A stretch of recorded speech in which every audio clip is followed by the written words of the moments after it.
and thanks to the organizers of the conference for pulling this together, and thanks to everybody here who has been struggling for so many years for Eritrea's liberation and continue to do so. I'd planned my presentation in two parts initially, starting with Eritrean refugee stories I've been collecting over the last 7 years, but there isn't time. So I'll just say a few words on that now, save the rest for my next book. There is a next book coming, I promise, and move into the current context. If you want to read these stories, many of them are up on my website, danconnell.net. You can find them there.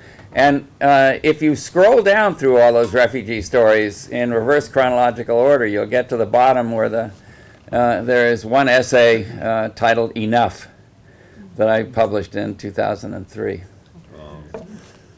Since 2012, though, I've traveled to 19 countries to interview hundreds and hundreds of Eritrean refugees in Europe, North, South, Central, and South America, Africa, and the Middle East, on why they left, how they got out, and what happened on their journeys. Most of you have heard such stories from friends and relatives. Many of you probably have such stories yourself. So I don't have to tell you just how traumatic this has been for people, for tens of thousands of people. But I bring it up now because I'm convinced that it's essential to heal the deep wounds that many people carry, what we call PTSD. Not only to lay the groundwork for a healthy society, but to build a vibrant, inclusive movement to achieve that goal. This trauma is a major obstacle to that. It cripples some people's ability or willingness to act to achieve that goal. It twists others into poisonous anger, and it divides people from each other as effectively as religion, ethnicity, or politics. I really urge you to take that up to help people surface it in order to get beyond it. Each story is different, but they carry common threads. The majority, if we exclude children, have fled from some form of political or religious persecution, or from the fear of it based on something they said or did and they're expecting to have reported. Fear being the operative feature. Most I spoke with said they were convinced that nothing they could do would change things, which is both a reflection of the reality they faced so far and their own trauma. Surprisingly, many said they'd go back in a minute, but only if there was genuine, deep-going change. When I asked what that meant, they talked about getting more control over their lives and livelihoods, being able to help aging parents and afford to get married and have children, having a society of rules they could depend on, and not having to be afraid all the time. The concept of fear and uncertainty came up over and over again. As you know, little has changed in Eritrea since the declaration of peace last July, which is why the outflow of refugees not only continues but accelerates. In the first month after the border opened last September, there were some 16,000 people who registered with the UNHCR, and thousands more who didn't register, but who went into Ethiopia to remain in Tigray or elsewhere.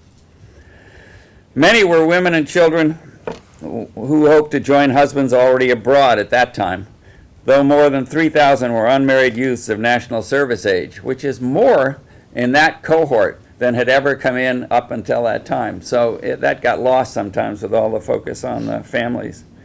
This continued right through December, and then it dropped off in January when the border points in Tigray were closed. Many continued to come, however, across illegal crossings, and by March, the numbers had gone up again. When I checked with ARA, the Ethiopian Refugee Office, in March during my last trip there, I was told that there were 300 coming out each day. You can do the math. The highest numbers coming out up until this point were at the end of 2015 and 2016, when it was about 3,500. So now we're talking about 7,000 to 9,000. This is not what people expected when they got peace. Nearly 10 months since the peace was declared, the outlook for the future is laced with uncertainty within both countries and in the region. A jumble of promising initiatives, dangerous trends, and unresolved crises. So many balls are in the air, so to speak, it's difficult to know where to begin to talk about the current context, but here's a stab at highlighting the main issues. First, the Eritrea-Ethiopia peace process. I'm going to get my watch up right side up so I can tell what time it is here. Though progress on the peace agreement itself seems stalled in the public arena, it continues to build informally, as Chettle said, among mid-level civilian and military officials and the people on both sides of the border. That has never been a problem. There are also bilateral teams that are said to be dealing with specific issues, but there are obviously problems and pitfalls that could still derail it. There has been little institutionalization at the formal level, though some progress is supposed to be coming soon on such issues as the border controls, customs, and port access, emphasis on the port. In my view, the fact that there has been no move to demarcate the border yet is not necessarily a bad thing, as it leaves open the possibility of minor adjustments to reflect the reality on the ground once relations are normalized without derailing the process. I would expect, for example, small swaps of land in the Arab and Sarona areas before this is over. But avoiding demarcation altogether would be extremely dangerous. Uncertainty itself is dangerous. A specific timeline for demarcation is needed whenever it's to take place. Otherwise, we're left with an ad hoc arrangement very like we had in the 1990s, and we all know how that ended up. Here's what I worry about now. Eritrea closed 2 of the 4 crossings to vehicular traffic in January, Rama and Zalambasa, both in central Tigray, as we just heard. There were several reasons for this, but one was to curb trade with Tigray and get control of currency exchanges, over which Eritrea had lost almost total control. This highlights the problem of a closed economy and a more open economy coming together and integrating. I don't see how this can work without further changes on the north side of the border. Second, there's been no follow-up to the impromptu meeting between Isaias and Debretsion in January that we all saw when they held hands together. Big change coming, nothing. Nor is there any prospect of a breakthrough in sight. And I don't think there will be until Abiy makes it happen. Meanwhile, anti-Wayani rhetoric in Eritrean official media shows no sign of letting up. You can just go to tesfa.com. And last month, Isaias was reported to have told some of his top commanders to be on the alert for a possible TPLF incursion into Eritrea, as far-fetched to me as that sounds. There is a pattern here that's impossible to miss. Isaias is still fighting old battles while he pursues a broader agenda in and with Ethiopia. These trends do not bode well for a stable peace. One possibility is that he's setting up an excuse to claim national service cannot be scaled back because there's still a national security risk. Now, 2, the situation within Ethiopia. Despite some government claims to the contrary, interethnic violence, often spontaneous, continues to erupt with devastating consequences, at the same time that organized ethnic nationalists are growing in influence in many parts of Ethiopia, particularly in the Amhara and Oromo states. The federal government at first downplayed the conflict and only acted after... I'm sorry, I just jumped over one. One of the worst outbreaks in interethnic violence in recent months took place in the Gadeo and Guji zones of southern Ethiopia, where up to 1 million people were displaced in 2018. In March, 8 months after the crisis erupted, the UN reported there were still 620,000 IDPs and enormous difficulty in gaining access to them. The federal government at first downplayed that conflict and only acted directly to intervene after international and Ethiopian media gave extensive coverage to the crisis, and the state of Tigray sent 5 million Ethiopian birr for humanitarian assistance. Other areas experiencing interethnic violence recently include the Moyale region near Kenya, the Wolega region of western Oromia, the southern zone of Benishangul, the Harar region between Oromia and the Somali state, and the Kimant district of Amhara. Political clashes, as many of you are aware, also took place recently on the outskirts of Addis Ababa between Kero militants from Oromia and militant Addis youth over a decision by the appointed Oromo mayor to give priority for leases on newly constructed apartments to Oromos from outside the city over residents who are already in the queue. That clash is interesting in many ways because it put Abiy in a squeeze between his Oromo roots and his all-Ethiopia vision. Meanwhile, as you may also be aware, pan-Ethiopianist Birhanu Nega, we all know Birhanu, had to cancel a public forum in Bahir Dar when Amhara youth protested his insufficiently Amhara nationalist platform. Both incidents highlight the rising force of ethnic nationalism. In the Amhara state, this is manifested in violent conflict around Kimat and claims on two districts of Tigray, Wolkite and Rayakobo, with the threat from some nationalists to go to war with Tigray. To summarize, unrest continues in many parts of Ethiopia, while ultra-nationalist forces continue to gain strength ahead of the 2020 elections, if they're not postponed. Isaias's actions in this regard have not been designed to promote stability, especially when it comes to Tigray, but also in his relationships with other parts of Ethiopia. And Abiy has not been putting enough time or attention into dealing with this, which takes me to regional issues. Throughout this year, Abiy's main preoccupation has been promoting peace and regional integration, focusing mainly lately on a three-way alliance among Eritrea, Ethiopia, and Somalia. In March, for example, President Kenyatta of Kenya came to Addis to meet Abiy, who took him straight to Asmara for talks with Isaias on regional peace and stability. The next day, Abiy took Isaias to Juba for talks with South Sudan on peace and regional security. 2 days later, Abiy hosted Somali President Farmajo and whisked him off to Nairobi for talks on Kenya-Somali border issues. A week after that, he hosted the Somali land leader, but he was unable to get him and Farmajo to sit down together. Throughout this diplomatic blitz, Isaias went along with the bilateral contacts, but refused to engage with IGAD or the AU, both of which he begrudges for past acts against Eritrea. But more importantly, I think, he sees them as institutions too big and too diverse to dominate until he has solidified a sub-regional base. In pursuit of this, he has worked with Abiy to include the extremely weak Federal Republic of Somalia in partnership while icing out Djibouti and Sudan. Sudan is hardly at this point a strong state, but that's a different issue. Credible sources in Addis say teams have been established to take the first steps toward linking the economies of Eritrea, Ethiopia, and the Somali Republic. In this regard, Abiy wants to move quickly, Isaias more slowly. So what's this about? I want to just reflect for a few minutes on where I think this is headed. Some of you interpret this as a new version of Ethiopian expansionism in which Isaias is Abiy's patsy and basically giving him Eritrea. I take the opposite view. Regional integration is a key objective for Abiy, but the way it's unfolding reflects the long-term strategic interests of Isaias. Each is using the other. The question really is who's the puppet and who's the puppeteer?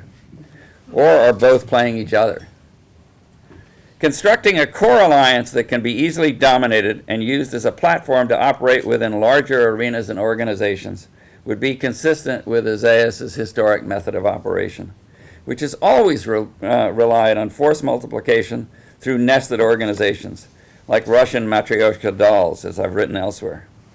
Think about it. Building a sub-regional alliance on as shaky a foundation as these three countries provide is either the height of hubris or a crafty strategy for establishing a core alliance from which to engage with stronger states and other regional bodies. My guess, based on all I know of Isaias, is that it's the latter, a well-thought-out strategy. I also think Abiy is aware of Isaias's intent, but is okay with it as long as it meshes with his own vision of an integrated region whose member states eschew conflict. Hence each one playing each other. Think of Abiy in this contest as a good checkers player, and think of Isaias as a master of Go. If you know the game of Go, it's a Chinese game that Isaias learned in the 60s. It involves two players, each with different color stones, one trying to surround the other, and when you enclose somebody, you take their pieces off the board. The challenge is to see abstractly the fact that as you're manipulating a tactic to surround somebody in one place, you're actually being surrounded at the same time. I urge you to check the game out. It's a good one. Abiy's hope is that economic integration will blunt inclinations toward conflict between states by giving each one a stake in maintaining the peace. This is fundamentals of conflict resolution. The big question is whether it will also dampen conflict within these states, and whether it can survive as a project if it doesn't. Other such undertakings in Africa, the Middle East or Europe for that matter, based upon shaky foundations like this, do not provide a basis for optimism. If you're old enough to recall it, and almost everybody here is, think of the ill-fated UAR, the United Arab Republic. Several scenarios appear possible. Sorry, skipping something again too. While this is playing out, Ethiopia is in the midst of its own transition from an authoritarian one-party state, dominated by a single ethnic group, which has been for over a century, I would point out, into a more open democratic one, a state in which regional power has also shifted dramatically, even as conflict within and between regions has intensified. So that's the context we're dealing with. Several scenarios appear possible. One, the continuing degradation of the EPRDF as a working coalition could end with its reconfiguration into a slimmed-down party based on individual membership that replaces the one region, one vote structure it has today. This may be desirable in the long term, but it could have destabilizing impact if implemented too hastily. Under such conditions, the TPLF might either be excluded or could exclude itself and seek alliances with other regional parties like the Afars or with parties completely outside EPRDF. There are indications it's exploring this option. And why not? What remains of ADP and ODP, the Amhara Democratic Party and the Oromo Democratic Party, in the face of their internal challenges, might then either constitute the basis of a slimmed-down pan-Ethiopia EPRDF allied with elements from smaller states and pan-Ethiopian parties. Two, another scenario. EPRDF could also give way to a new formation altogether that engages in a free-for-all, after which the winners negotiate a new European-style coalition. Three, worst case, Ethiopia could fragment into competing mini-states, a number of which would face continuing internal conflicts, as well as conflicts among themselves. A fourth alternative would be for EPRDF to regain its balance in present form, bring TPLF back into the fold for now, and get through the 2020 elections before restructuring the political arena and with it the Constitution. That seems to go against Abiy's temperament, but it is not out of the question if the only other option is chaos. Bringing TPLF back into a stable of short-term relation with Abiy and EPRDF would provide a basis for bringing Eritrea into a dialogue with the Tigray state under the auspices of the federal government. It would also strengthen the federal government's capacity to address internal security issues and to pursue and consolidate other regional initiatives. I'm on my last page. By engaging Tigray in the efforts, especially those involving domestic conflicts. This is what I think would be the wisest for the short term and the best for Eritrea. And then there is Eritrea, which has so far shown no sign of reform. This in itself is not surprising. The regime has never been quick to act, and it is clear they had not been prepared for this. They have no master plan, and they don't have the capacity to do it all. Not the diplomats, not the negotiators, not the skilled managers, not even the skilled workers to carry out whatever plans they do come up with. Whatever they come up with, much of it will have to be involving foreign assistance. They also need to move to make some reductions in the national service and loosen the tight controls over the economy to attract foreign investment and stimulate trade. And they're a precondition for curbing the flood of refugees leaving the country. We'll see if the opportunity presented by donors and investors is enough to jolt them into such action, but I'm not optimistic. On the other hand, I want to end on a more positive note. Here are a few things I see that give me a glimmer of hope for the future.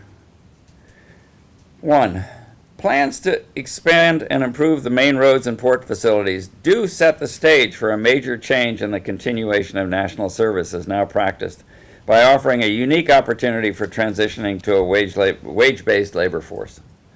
This is a one-time opportunity. If not taken, it will not come around again. I just hope the people inside Eritrea also see that. But will donors put up with national service labor on big infrastructure projects? Will foreign investors even come in as long as they face the prospect of reputational damage for this? And what impact will the still unfolding uprising in Sudan have on the Eritrean population and the military? It's too early to tell, but Eritrea is now bounded on two sides by countries in the midst of major transition away from authoritarianism. All this adds pressure for change. Meanwhile, more refugees are staying in Ethiopia due to the risks of onward migration and, interestingly, to the hope for change at home. And new refugee-driven initiatives are surfacing. On my last trip, I met members of an association of university students who are tutoring other refugees for entry exams to Ethiopian institutions and provide services to the community. This work by design prepares Eritreans to return home to help rebuild when circumstances and opportunity align. They at least are pointed in the right direction. One place I want to end, though, is with the issue of why has there been no public protest in this? The main protest is seen at the borders with people leaving.